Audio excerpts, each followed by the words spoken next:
Connaissez-vous l'anime japonais One Punch Man? C'est un manga très populaire en raison de son personnage principal bien particulier. Le héros un peu trop badass de cette série se nomme Saitama. C'est un jeune homme extrêmement puissant malgré son physique mince et sa taille moyenne. Vous vous demandez sûrement pourquoi un personnage fictif comme celui-ci peut être si puissant. Eh bien, c'est tout simplement en raison de son entraînement totalement incroyable. C'est pourquoi j'ai pris la décision de passer la semaine complète en m'entraînant comme ce super-héros. Alors, j'ai lu que l'entraînement de Saitama se composait de 100 pompes, 100 abdos, 100 squats et 10 km de course chaque jour. Et oui, vous avez bien compris. Je vais le préciser tout de suite, cette vidéo ne contient aucun trucage. J'ai envie d'essayer cet entraînement de ouf pour de vrai. Ça risque d'être la semaine la plus difficile physiquement que je n'ai jamais vécue. Je ne vous conseille surtout pas de reproduire ce défi parce que ce n'est pas très bon de trop pousser son corps pendant 7 jours. Le mieux serait de faire du sport et de s'entraîner pendant une plus longue durée et moins intensément. Comme vous l'aurez sûrement remarqué dans mes précédentes vidéos, je n'ai pas un corps très musclé, même si je fais du sport. Je pense que nous sommes tous faits différemment, donc pour mon cas, j'ai un physique plutôt maigre. Effectivement, c'est triste.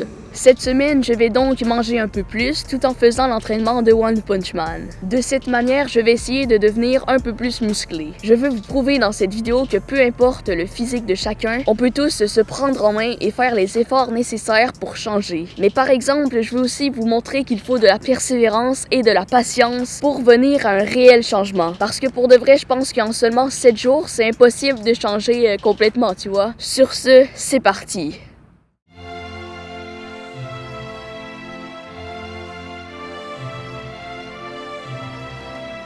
Nous sommes le premier jour de cette semaine qui risque d'être longue. Je vais donc commencer avec l'épreuve de course. Et oui, il est présentement 8 h du matin et je vais aller courir 10 km. Let's go! Et voilà, j'étais parti. Comme vous pouvez le voir, j'ai couru et couru pendant longtemps. Je peux vous assurer qu'à la fin de ce 10 km, j'étais vraiment fatigué.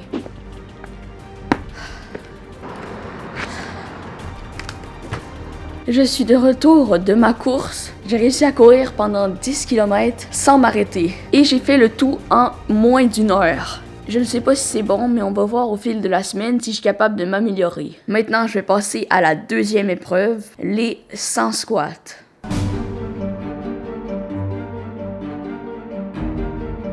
C'est comme ça que j'ai commencé à faire mes squats. C'était la première fois de ma vie que je pratiquais cet exercice. Bon, je vous l'ai mis en accéléré parce que ça m'a pris à peu près 10 minutes.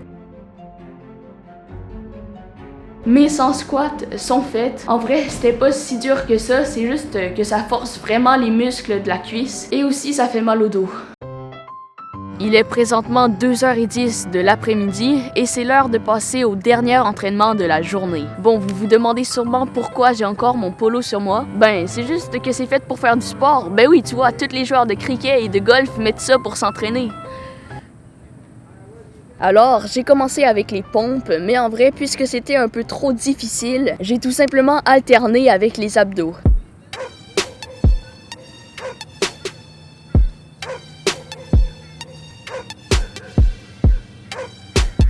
Comme vous pouvez le constater, j'ai galéré un peu avec les pompes, mais c'est parce que mon record, c'est genre 20. Donc, c'est chaud pour 100. J'ai réussi. C'était vraiment très difficile faire les 100 push-ups. Sinon, les abdos se sont plutôt bien passés, je n'ai pas eu à trop forcer. C'est comme ça que ma première journée s'est terminée.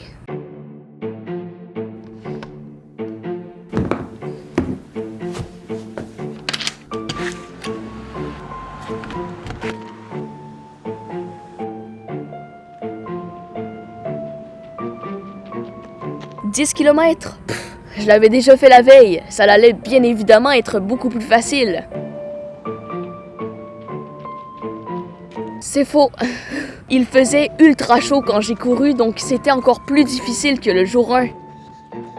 Mais j'ai quand même persévéré et je l'ai fait au complet.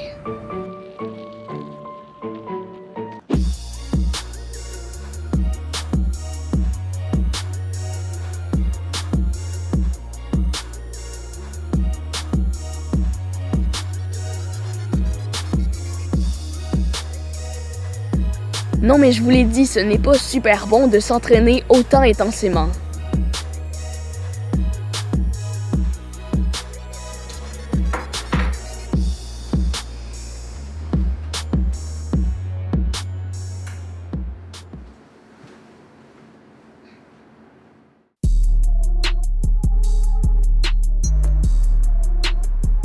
Je venais juste de me réveiller ce 3e jour et j'étais déjà parti courir. Par exemple, ce n'était pas la température optimale pour s'entraîner. Vous allez pouvoir le constater à mon retour. Et voilà, 10 autres kilomètres de fait. Je pensais qu'avoir couru 10 km 3 fois de suite, j'allais m'habituer et trouver ça un peu plus facile. Mais non, à l'heure que je vous parle, la semaine est terminée, mais c'est toujours autant difficile courir 10 km. Je pense que ça me prendrait plusieurs semaines pour m'y habituer. Alors, c'était reparti pour une autre séance de squat. Par la suite, vous l'aurez compris, j'ai dû faire sans pompe et sans abdos. Donc, c'est parti pour des pompes et des abdos totalement pas maîtrisés, mais avec une musique stylée pour faire genre je gère.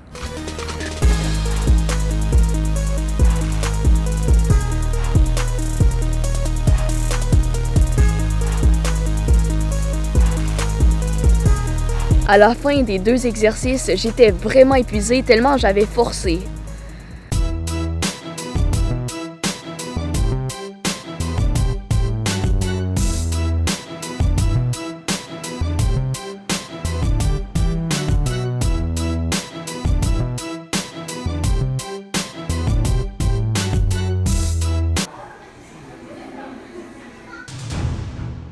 Le 6e jour était super parce que j'ai réussi à courir mon 10 km en seulement 53 minutes.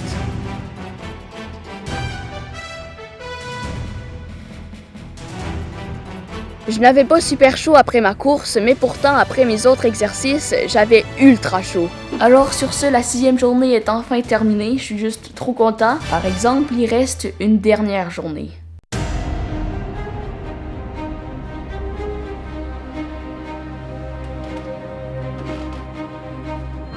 Et oui, toute bonne chose a une fin.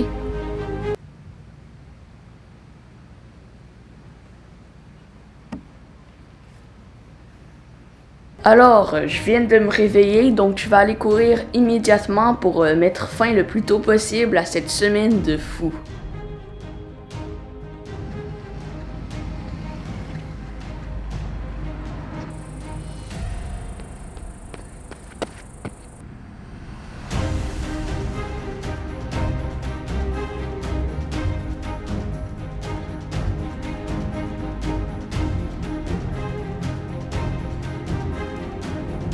Et voilà, ma semaine d'entraînement à la One Punch Man touche à sa fin. Réalisez-vous que je viens de courir 70 km, de faire 700 pompes, 700 abdos et 700 squats en seulement une semaine. C'est juste dingue. Je ne vais pas vous le cacher que ce n'était pas du tout une partie de plaisir parce que j'ai ressenti des douleurs aux jambes, aux bras et même au ventre pendant tout le long de la semaine. Oh, j'ai souffert. J'avais beaucoup de misère à marcher après chaque 10 km. Je vous le jure, je marchais comme un pingouin. Mais toutes ces péripéties ne m'ont pas fait perdre espoir et j'ai continué à m'entraîner sans abandonner. Comme je vous l'ai dit au début de la vidéo, ne reproduisez surtout pas ce défi parce que ça peut être dangereux pour la santé et aussi, eh bien, c'est impossible d'avoir une réelle transformation physique en seulement 7 jours. Pour avoir un changement physique, je pense qu'il faut plusieurs mois d'entraînement ou même plusieurs années. À présent, je pense qu'on est rendu au moment que tout le monde attend. On va regarder la différence entre moi il y a 7 jours et moi maintenant. Pour de vrai, je crois qu'il y a une petite différence, à vous de juger. Voilà, j'ai l'impression que mes abdos se sont un peu plus formés. Non, je rigole, bien évidemment, la vraie photo, c'est ça. Oui, je sais, c'est moins ouf, mais comme on peut voir, il y a quand même une petite différence. Alors, retenez bien que ce changement que vous venez de voir s'est passé en seulement une semaine, donc c'est déjà un bon début. D'après moi, si je répétais cet entraînement pendant 1 an, je suis presque persuadée que je ressemblerais à ça. Ou pas. En tout cas, je m'assume comme je suis et je pense que c'est tout ce qui compte. Que vous soyez gros ou petit, d'après moi, ça ne change pas grand-chose. Parce qu'au final, c'est ce que vous avez ici et ici qui compte.